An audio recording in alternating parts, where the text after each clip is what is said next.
I found out my ex had been cheating 6 months into our engagement. Not a one-time mistake. No, he had an ongoing thing with his co-worker, a girl I used to cook dinner for when she came over with him, a girl who used to call me sis while screwing my fiancé on his lunch breaks. I found out through a dumb accident he left his Apple Watch at home. A text popped up while he was in the shower. Last night was amazing.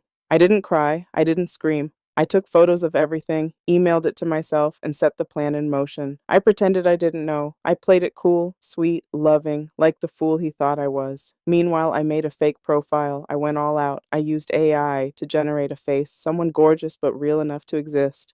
I gave her a backstory, job, hobbies, everything. I made her his type, adventurous, flirty, just insecure enough to make him feel powerful. It took all of 3 days for him to bite.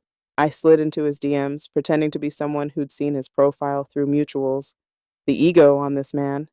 He started flirting immediately, told her he was in a miserable relationship with a woman who was controlling, needy, emotionally unstable. Said he was staying because I was fragile. I screenshotted every word. This went on for weeks.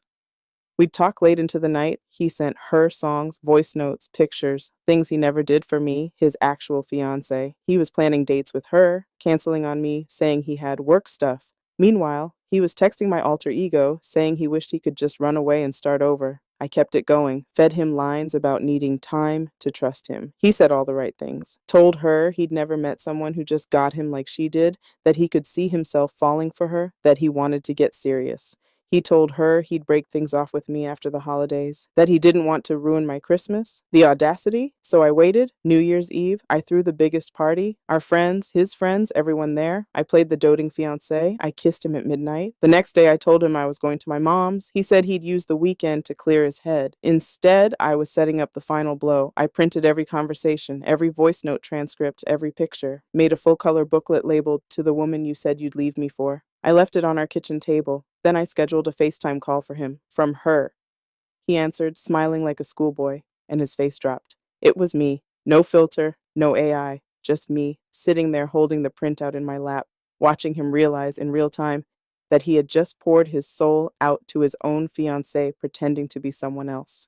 I didn't say a word, just stared at him until he hung up. I blocked him on everything. Then I messaged his actual side chick the screenshots of his texts, calling her nothing more than easy and available. I heard she trashed his car. He tried to get back in touch for months. Emails, flowers, letters. Please forgive me. I made a mistake. I still love you. The usual. He even emailed the fake girl's address asking if she was still out there, willing to give him a shot now that he was free. I didn't reply. I posted the full story anonymously to a private Facebook group we were both part of. His cousins messaged me privately, cheering me on. Last I heard, he moved back in with his parents, still looking for the fantasy woman who understood him. Meanwhile, I took myself to Greece for what was supposed to be our honeymoon, alone.